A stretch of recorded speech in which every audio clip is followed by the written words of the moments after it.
everyone. Welcome back to Build. I'm your host, Brittany Jones-Cooper, and today we're talking about Creed 2. In this action-packed sequel, Adonis Creed prepares to take on the biggest fight of his life, battling Russian boxer Viktor Drago, the son of Ivan, the man who killed his father, Apollo. Today I'll be joined by director Steven Caple and actor Florian Munteanu, but first, here's a trailer from Creed 2. Welcome, Steven Caple Jr. and Florian Munteanu. Munteanu, I nailed it. That trailer is so powerful, and I got to see the film, and it is a powerful film. Obviously, you have the athleticism of your actors and just the intensity of the storyline, but there's so much emotion. So for you, what was it like when you first got your hands on that script and got to kind of peel through it? Yeah. No, I just looking at the trailer is cool because we premiere tonight, so it's like it's really fresh, man. I'm getting emotional just thinking about it. It was when I first got the script, it wasn't like that. It had a lot of the structure in place. Sly had written the first draft, and him, Mike, and MGM and Ryan Coogler, who did the first one, brought me on, and they wanted me to make sure that the emotions pop.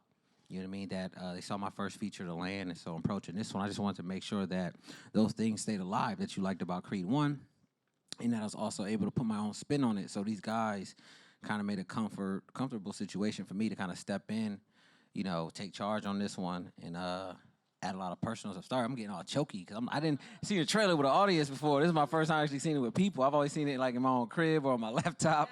So like now to be out, I'm excited, man. We about to like really put this out there. I just finished too. So like I'm talking like 2 weeks ago, turned into DCP. Yesterday was a dope. Thank you. So it's completely fresh. Like you guys are about to get it right off the press. So I think I answered your question because I totally went off. No, it's cool. And you mentioned Ryan Coogler, and we know he directed the first one. What conversations did you have with him to make sure to match the tone? Obviously, you brought your whole new thing to it, but what conversations did you have? Yeah, no, sorry to cut you off. There were no tone conversations. It was more so character conversations. You know what I mean? He just wanted to make sure Adonis Creed stayed alive and that we went to the next chapter with him organically. You know, Adonis, I can relate to Adonis, Ryan can, and obviously Mike. Is like, you know, we're both 3 black dudes, you know what I'm saying? So we're in this situation to make a movie about us, and so we really want to be portrayed in a different light. You know, so Adonis had a rough upbringing, but he still went to college. He still was smart. He wasn't all showboating and loud, and like that's us. You know, and so that wasn't an issue at all.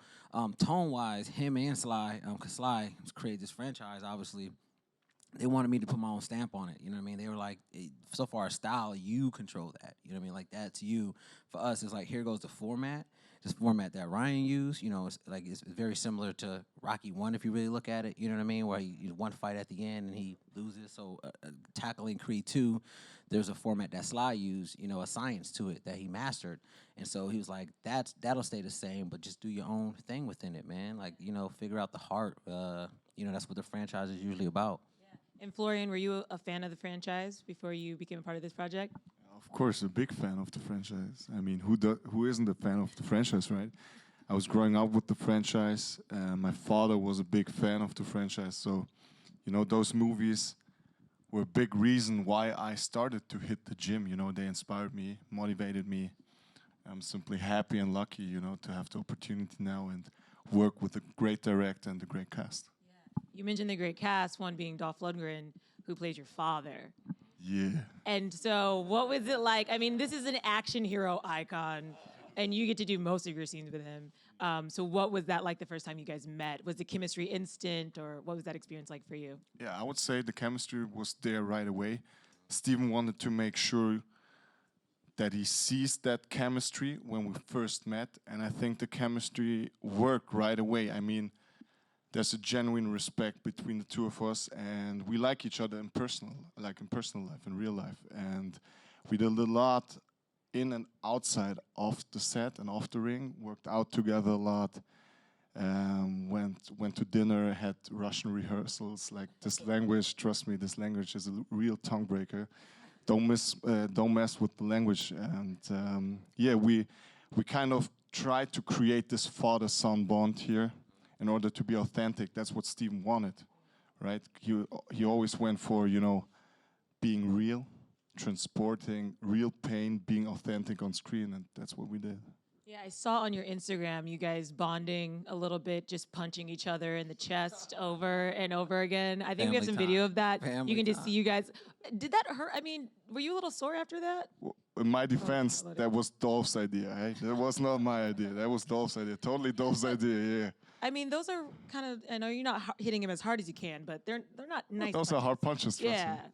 Yeah, They're nah, not this easy to dude, if take. he taps you on the shoulder like you in pain, you're sore for like 2 days. Yeah. Because I definitely experienced that in the ring. Because when I got in there with Flo, with Flo, this is them hanging out. I'm just like, who does this? Hey, you want to go Dragos, chill? the It hit me in the Dragos do it. abs. Just punch me in the abs over. No, that was it. But they're so tight, man. I love watching this. It's hilarious.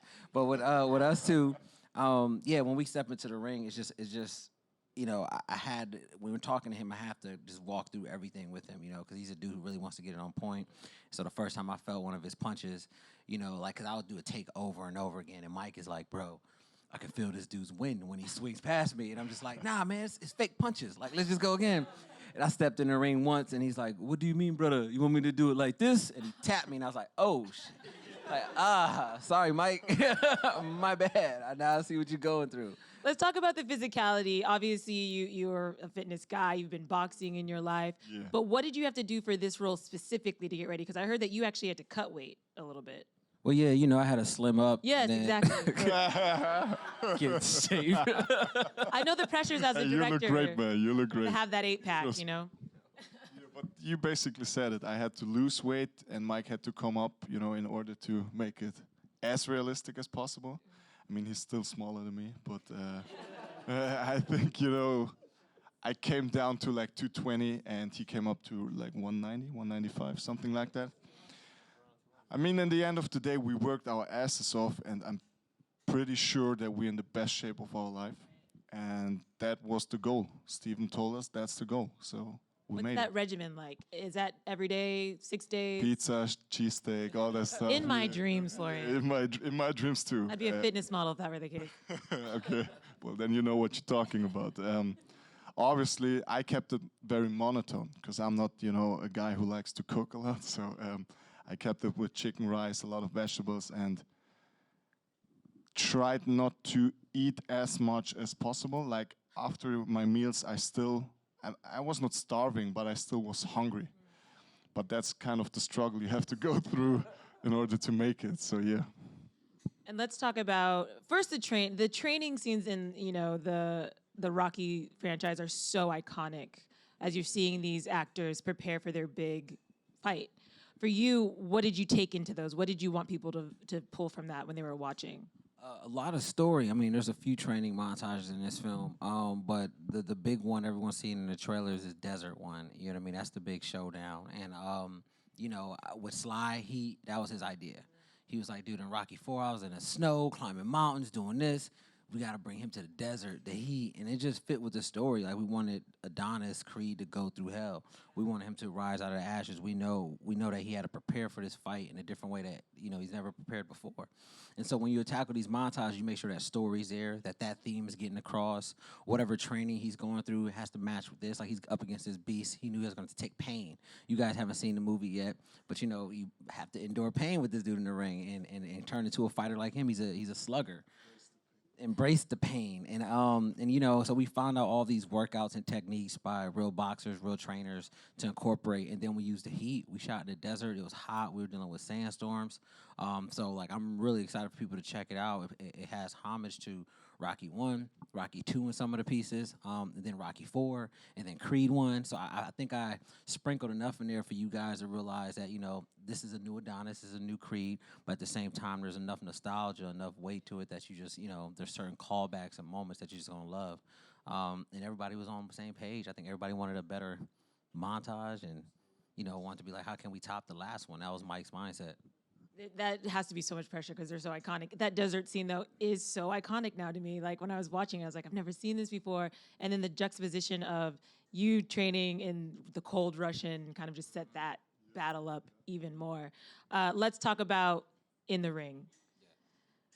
How did you approach that? Because it was the fight scenes were very different than the first one. I kind of liked, I saw more like 2 shots this time, and I wasn't as like I don't know. I actually enjoyed it more. No, just to Ryan, but I know this. Love. I actually think enjoyed it more because I felt like I was more in the fight. you were in a fight. Yeah. No, his perspective. You know what I mean? I play with sound and shots to really get in his head.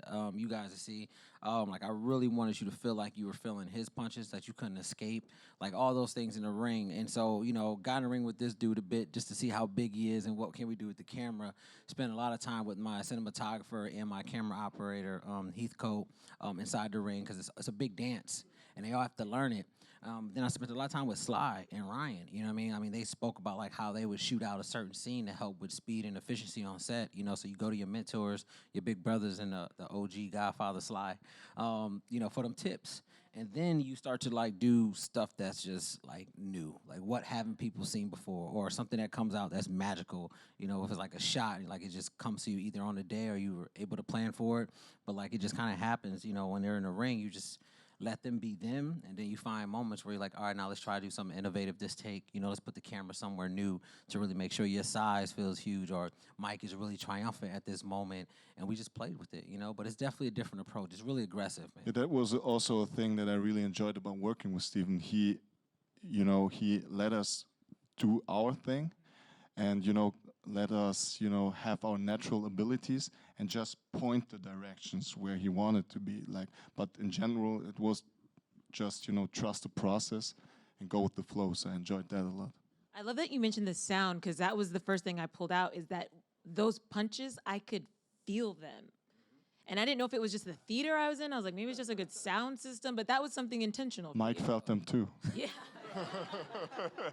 Trust me. Boom, and shots fired. Shot fired. Mike's not here to protect himself. No. Let's go. That's a good one. Yes, that was intentional. I'm huge on sound. If you saw my first feature, it dealt with skateboarding, these kids in like an urban environment. They grew up where I came up the hood in Cleveland. And so, I really wanted to capture a sort of a poetic approach to it. You know what I mean? And so going into this one, I remember going to these boxing matches and just hearing the breathing. You know what I mean? I was so close, thanks to Creed and the budget. They were able to put me close to these boxes for research. That you can hear the breathing, you can hear the audience come down, and you can hear these then you can hear punches. And I was like, I want to capture that. I want people to feel like they were there through sound. And then once you hear like a big boom, you hear the explosion of the crowd. I don't know if you guys ever been to a fight, especially at the Barclays Center. Everybody stands up. It's rowdy. It's like real. And that's where a fight took place. And I just want to be there and present with it. So. Yeah, that's why I lost myself in that final fight. I think it was the audio, and then obviously this huge crowd. It was such a big event. For you shooting that, was it exhausting? Because I was exhausted watching it. Well, ask Steve how exhausted I was. They sent me to the hospital a couple of times. I had to get all kind of injections, and of course it's exhausting because even there were if legal it's not, injections, by the way. Yeah, Well, legal injections. I was Steven. No. That. I was like, wait, you Not the Drago ones from Rocky IV, the legal ones, okay? But yeah, the thing what was so exhausting is this movie is played with a lot of emotions. And the movie is physical, the boxing match is physical, but on top of that you have to act and, act with all those emotions. So it was mentally exhausting too. So those 2 points together, those factors together, made it like super exhausting. Like I was literally dead after the montage stuff, and after the fight, it was over. Yeah, they would just look at me, him and Mike. That's all I just knew when they were done or tired. Because everybody was striving for perfection. You know what I mean? Like everyone wanted to get like the perfect shot or the perfect moment, and it takes time. I just post something up on my Instagram about it, like the slow motion shots, because you have to really take those hits. You know what I mean? You can't fake those because the camera's on you, so it's like you have to get punched. So Mike took some. He took a few punches. You laughing?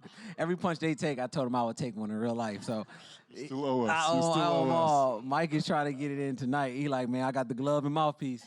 No, but in all seriousness, like he's right. Like the mental exhaustion of remembering all the choreography, and then they have to go through rounds. You know what I mean? Like have to fight like it's a real fight, but multiple times. So actually, they're fighting longer than real boxers, and so they're like tense with like time frames. It's exhausting. And they sent to the hospital. Mike had hurt his knee once, got caught a few times in the head. Yeah, get serious. Yeah. Sorry. So good. It was worth it. It worked. Yeah, It it worked. worked. As a viewer, it was really great. You mentioned the emotion, and over, that was my biggest takeaway from Creed 2 is the emotion was so elevated in this film and the importance on family and the different family dynamics. And then you start to see Rocky and Ivan, and you're like, maybe these two dudes aren't that different because they're both just struggling with their families and their career and trying to be the top. And so why was that important? And obviously then with Adonis and he has this young family and then you start seeing the parallels with Apollo and it's just kind of overwhelming at some point. No, Yeah. it's a lot of parallel stories, man. I mean, at the end of the day, it is about family. Like, you talk about legacy and what Adonis does, he goes into the fight thinking it's about rewriting history, like he says in the trailer, you know. And so we want it to be more than just a revenge story. And, you know, legacy and purpose, that all ties to your family and who's closest to you, how you're remembered. It's not necessarily how many belts you have, you know what I mean? And that's what he thinks, you know. And so when he steps into the ring with this guy, he's trying to change what happened in 1986, which you can't necessarily do. You know, so he learns that throughout the film, and, you know, and that's just a big part in all of us. You know, I think we all have a personal connection to our family.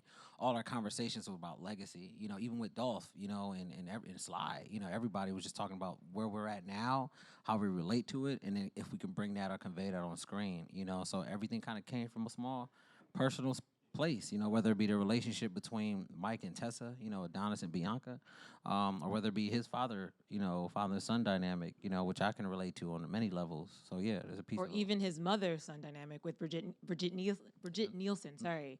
That was really powerful as well. Yeah, there's a strong dynamic there too, for sure.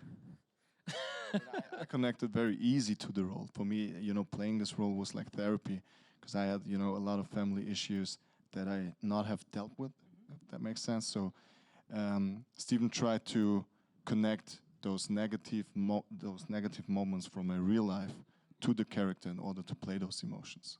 And I think you can tell that on screen. Before we go to audience questions, for each of you, what was the biggest challenge in doing this film? Because I know for you, this was very different than the other films you've worked on.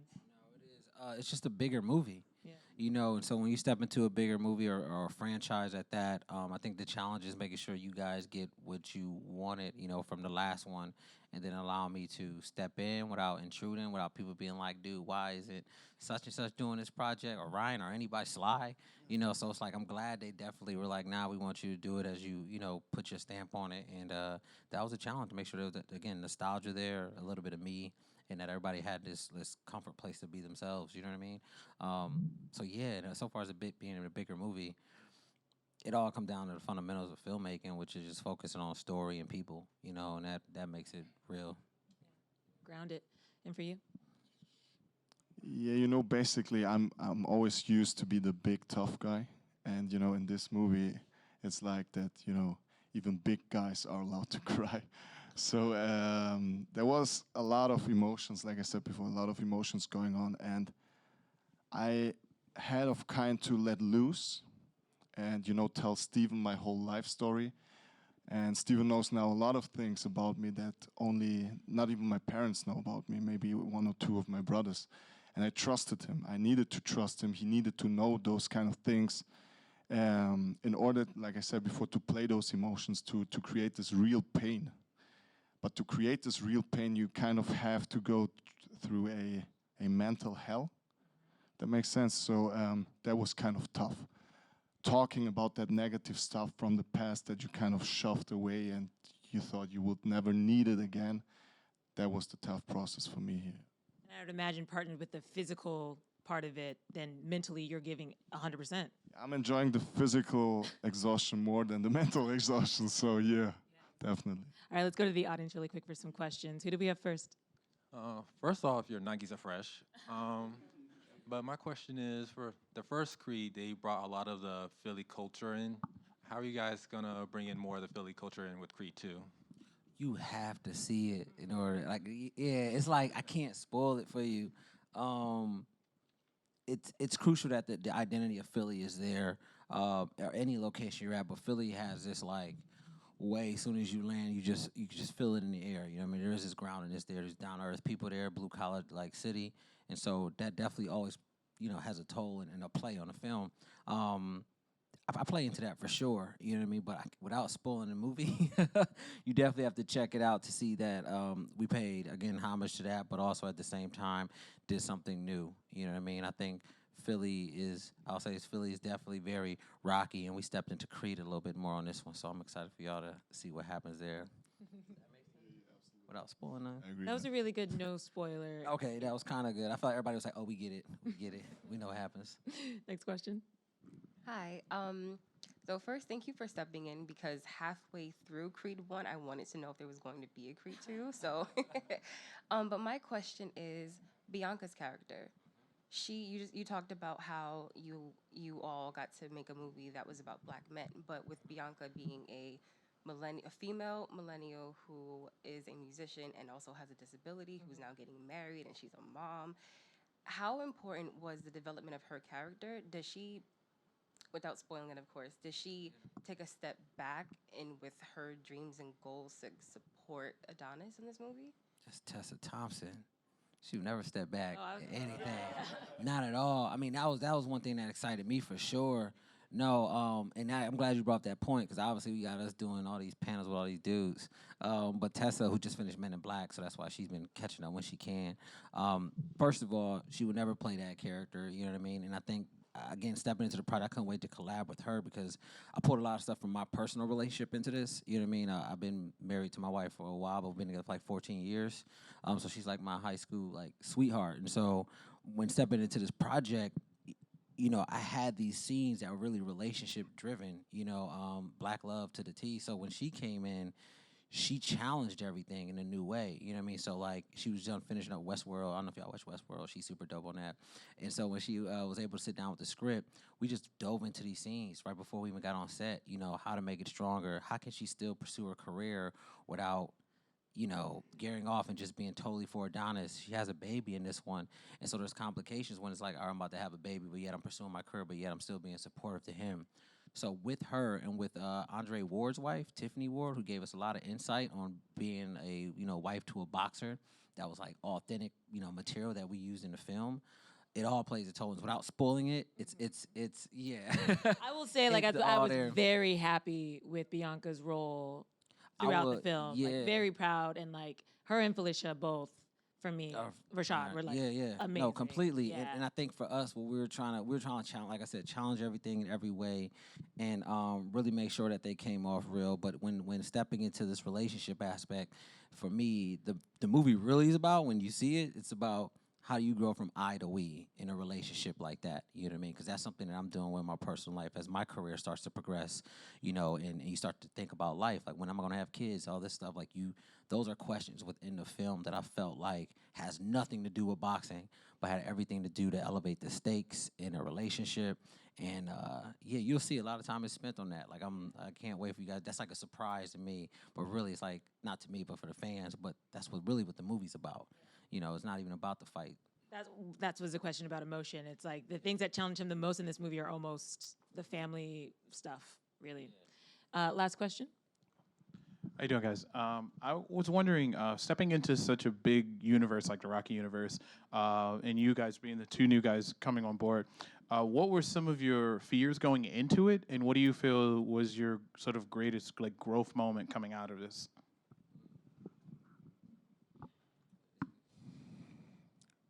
Well, usually I don't have a lot of fears, to be honest with you. So, but obviously there was the right amount of respect towards stepping into this franchise, because I knew Steven trusted me a lot, Mike trusted me a lot, Dolph, Sly discovered me, and then I'm playing the son from Ivan Drago, from Dolph, who played it so iconically, right? So there was kind of a pressure on my shoulders, but I'm telling you honestly, I'm a guy who loves pressure. Pressure brings the best out of me. If I'm not feeling pressure, I'm gonna suck. So I need the pressure to bring the best out of me. So I knew that I won't fail. I knew that. I always know that. Like, if I feel pressure, if I have to do something, I know that I won't fail, because I'm a hard worker and I'm very dedicated. And what was my grow moment, right? That was basically the thing that I said before, that I can overcome to be that tough guy and show an emotional side of myself. You know, be able to talk to Steven about the family issues that I have. Maybe, you know, because family is the most important thing for me. And at some points in my life, I may disappointed, for example, people that I love, which I regret a lot. For example, also my parents. And in order to be able to talk to Steven about it and then bring those emotions to the screen and to the table, I think that was the moment where I grew, not only as an actor, but as a person in general. Yeah. Thank you. Thank you. And did you have a growth moment? What he said, I grew with him. You know what I mean? No, Created me. dude's a monster. No, I probably taking on the job, to be honest, was like a huge moment. Again, like he talks about trust, and this whole process is about trusting it, but also the people with you. And I think it took a lot for Ryan, Michael B. Jordan, Tessa Thompson, and Sly, who basically were the ones who greenlit me getting onto this project, to say, we trust this dude to do it. So with that came responsibility, and that came like, oh, wow, there's a turning point.